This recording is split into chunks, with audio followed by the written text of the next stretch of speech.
원래 이제 그 원내대표 경선할 때 대표님은 비문이다. 네.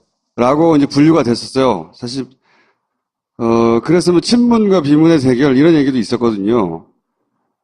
이제 대통령 그 당선되고 출마해서 이제 석 달이 아직 안 됐는데 문재인 대통령은 어떻게 평가하십니까?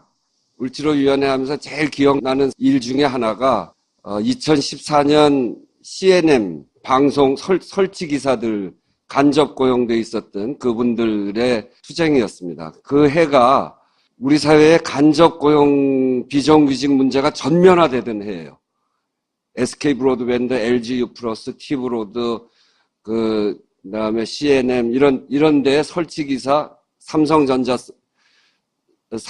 서비스, 여기는 이제 수리 기사들, 여기가 너무 살 수가 없고 노조도 못 만들고 이 진짜 사장들하고 협상도 못 해보고, 그래서 그분들의 구호가 진짜 사장 나와라 하거든요.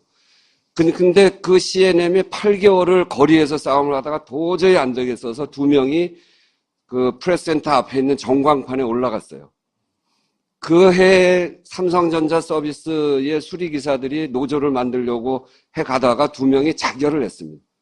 한 명이 더 자결하겠다고 마지막에 갔는데 저희랑 연락하면서 타결을 해서 다시 돌아왔는데, 그런 일이 있어. 이 사람들이 목숨을 막 던질 때예요. 두 명이 올라갔는데 그 싸움이 8개월 동안 됐기 때문에 올 연말, 그해 연말이 지나가면 그분들이 목숨을 던질 가능성도 있다고 저는 생각해요. 한 30명이 단식하고 두 명이 올라가고, 그리고 몇백 명이 매일 농성하는데. 그래서 제가 을지로위원회 위원장으로서 이때 뭘 어떻게 해야 되나 그때 고민을 했습니다.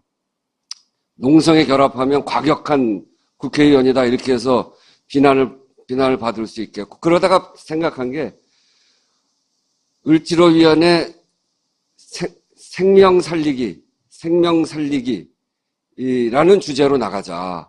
그래서 제가 거리에 나가서 그분들 농성할 옆에다가 을지로위원회 생명 살리기라는 주제를 뒤에다 프랭카드 걸고, 제가 이제 지킨다. 이 농성을 같이 하는 건 지킨다. 생명을 지킨다. 이런 거였는데, 그게, 그래서 한 7, 8일 정도 바깥에 저도 같이 있었어요. 그 추운 겨울에. 그런데 그때가 문재인, 대통령이 당대표 선거 나갔을 때예요. 2014년 12월 29일 날 한 9시쯤 돼가지고 선거운동 마치고 거기를 왔어요. 그래서 저랑 같이 이제 모포 한 장 이렇게 두르고 앉아가지고 둘이 두런두런 하는데, 요지는, 이거 우리 정치가 정말 어려운 사람들을 돌봐주고 그를 위한 제도를 만들고 하는 일인데 제도를 만들 수가 없으니 이렇게 현장에 나와서 눈물 닦고 지켜주고 하는 일을 정말 잘한 일이다. 그런데 이 일을 세상이 바뀌면 이렇게 당 차원에서가 아니라 정부 차원에서 해야 되겠다. 그래서 정말 그건 올바른 생각입니다. 그렇게 얘기한 적이 있어요. 그날 마침 타결이 돼가지고 아주 마지막 축제가 됐는데, 그런데 저도 잊어먹었어요. 그 일을. 2014년이 벌써 3년 된 거 아닙니까? 2년 반 된 거죠. 문재인 대통령이 이번 대통령 출마하면서 경제 살리기 공약 1호를 뭘 걸었는지 여러분 기억하세요? 범정부 을지로위원회를 만들겠다가 1호 공약이었어요. 저는 그걸 보고 또 울었어. 울진 않고. 이거 지금 딴 걸로 바꿔봐요. 그렇게 하는 거 보고, 나 이런 분이면 내 모든 걸 바쳐서 같이 할 수 있겠다. 라고 울었어요.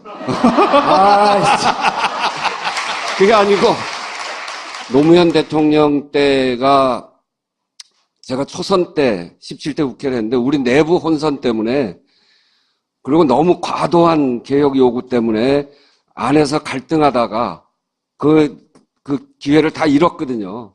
그래서 당이 갈등하지 않고, 그리고 개혁도 정말 국민들의 민생을 앞에다 놓고, 그러면서 차츰차츰 능력 있는 국민들의 삶을 바꾸는 그런 정당, 그런 정부라는 모습을 만들어서 이 정부가 성공하는 그것이 대한민국이 성공하는 길이다 이렇게 생각해요. 노무현 대통령 때 뭐 친노, 비노 이런 거 가릴 게 있나요? 저는 김근태 형하고 같이 지냈으니까 정확한 친노가 아닙니다. 노무현도 좋아하지만 김근태를 더 좋아하고 저 두 분이 붙을 때는 김근태 편에 서기도 하고 뭐 그랬었는데 지고 나니까 다 손가락질 하는 게 저 무능한 놈들. 국민의 기회를 줬는데 국민의 삶을 바꾸지 못한 놈들. 그거를 정말 이 거리에서 우리 지지자들이 이야기하고 국민들 욕할 때 그 좌절감 말을 할 수 없었어요. 다시는 그런 기억을 갖고 싶지 않고 요번 이 시기 첫 번째 원내대표가 올 한 해가 결정하거든요. 첫 번째 원내대표는 정말 몸이 갈아져도 이 협치의 방안을 찾아내고 우리가 하고 싶은 일을 찾고 그래서 하루 종일 야당 사람들을 만난다고 하더라도 여소야대를 넘어가기 위한 그런 방안들 이런 것들을 찾아 나가야 된다 이렇게 생각하고요. 하여튼 그런 점을 중심으로 일해 나가겠다 이렇게 생각합니다.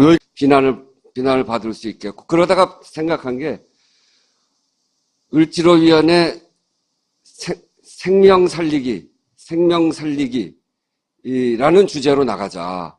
그래서 제가 거리에 나가서 그분들 농성할 옆에다가 을지로위원회 생명 살리기라는 주제를 뒤에다 프랭카드 걸고 제가 이제 지킨다. 이 농성을 같이 하는 거 지킨다. 생명을 지킨다. 이런 거였는데 그게 그래서 한 7, 8일 정도 바깥에 저도 같이 있었어요. 그 추운 겨울에. 그런데 그때가 문재인 대통령이 당대표 선거 나갔을 때예요. 2014년 12월 29일 날 한 9시쯤 돼가지고 선거운동 마치고 거길 왔어요. 그래서 저랑 같이 이제 모포 한 장 이렇게 두르고 앉아가지고 둘이 두런두런 하는데 요지는 이거 우리 정치가 정말 어려운 사람들을 돌봐주고 그를 위한 제도를 만들고 하는 일인데 제도를 만들 수가 없으니 이렇게 현장에 나와서 눈물 닦고 지켜주고 하는 일을 정말 잘한 일이다. 그런데 이 일을 세상이 바뀌면 이렇게 당 차원에서가 아니라 정부 차원에서 해야 되겠다. 그래서 정말 그건 올바른 생각입니다. 그렇게 얘기한 적이 있어요. 그날 마침 타결이 돼가지고 아주 마지막에 축제가 됐는데 그런데 저도 잊어먹었어요. 그 일을.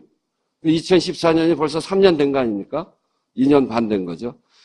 문재인 대통령이 이번 대통령 출마하면서 경제 살리기 공약 1호를 뭘 걸었는지 여러분 기억하세요? 범정부 을지로위원회를 만들겠다가 1호 공약이었어요. 저는 그걸 보고 또 울었어. 울진 않고. 이거 지금 딴 걸로 바꿔봐요. 그렇게 하는 거 보고 나 이분이면 만들고 이 진짜 사장들하고 협상도 못 해보고 그래서 그분들의 구호가 진짜 사장 나와라 하거든요. 근데 그 CNM이 8개월을 거리에서 싸움을 하다가 도저히 안 되겠어서 두 명이 그 프레스센터 앞에 있는 전광판에 올라갔어요. 그 해에 삼성전자 서비스의 수리기사들이 노조를 만들려고 해 가다가 두 명이 자결을 했습니다. 한 명이 더 자결하겠다고 마지막에 갔는데 저희랑 연락하면서 타결을 해서 다시 돌아왔는데 그런 일이 있어. 이 사람들이 목숨을 막 던질 때예요. 두 명이 올라갔는데 그 싸움이 8개월 동안 됐기 때문에 올 연말, 그해 연말이 지나가면 그분들이 목숨을 던질 가능성도 있다고 저는 생각해요. 한 30명이 단식하고 두 명이 올라가고 그리고 몇백 명이 매일 농성하는데. 그래서 제가 을지로위원회 위원장으로서 이때 뭘 어떻게 해야 되나 그때 고민을 했습니다.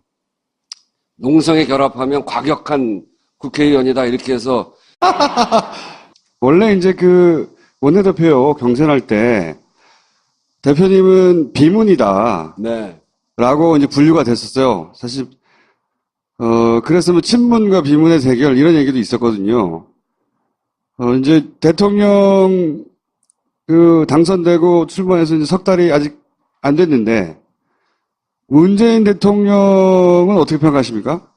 을지로위원회 하면서 제일 기억나는 일 중에 하나가 2014년 CNN 방송 설치 기사들 간접 고용돼 있었던 그분들의 투쟁이었습니다. 그 해가 우리 사회의 간접 고용 비정규직 문제가 전면화되던 해예요. SK 브로드밴드, LG U+, T브로드, 그다음에 CNN 이런 데에 설치 기사, 삼성전자 삼성전자 서비스, 여기는 이제 수리기사들, 여기가 너무 살 수가 없고, 노조도 못 만, 이런 분이면 내 모든 걸 바쳐서 같이 할 수 있겠다. 라고 울었어요. 그게 아니고, 노무현 대통령 때가 제가 초선 때 17대 국회를 했는데, 우리 내부 혼선 때문에, 그리고 너무 과도한 개혁 요구 때문에 안에서 갈등하다가 그 기회를 다 잃었거든요. 그래서 당이 갈등하지 않고, 그리고 개혁도 정말 국민들의 민생을 앞에다 놓고, 그러면서 차츰차츰 능력 있는 국민들의 삶을 바꾸는 그런 정당, 그런 정부라는 모습을 만들어서 이 정부가 성공하는 것, 그것이 대한민국이 성공하는 길이다, 이렇게 생각해요. 노무현 대통령 때 뭐 친노, 비노 이런 거 가릴 게 있나요? 저는 김근태형하고 같이 지냈으니까 정확한 친노가 아닙니다. 노무현도 좋아하지만 김근태를 더 좋아하고 두 분이 붙을 때는